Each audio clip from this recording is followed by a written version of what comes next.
Mga ka-reels, mga ka-senior, uuwi na ako. Ito yung bit-bit ko. Ayun.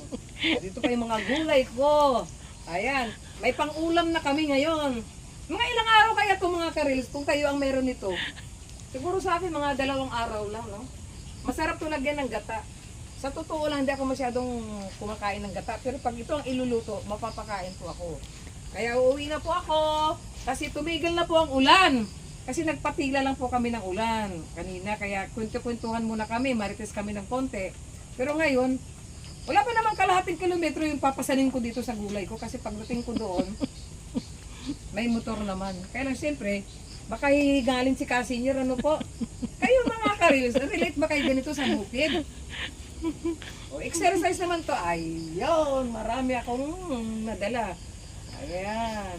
Maraming salamat sa panonood mga ka-reels ko. Sana hindi kayo magsawang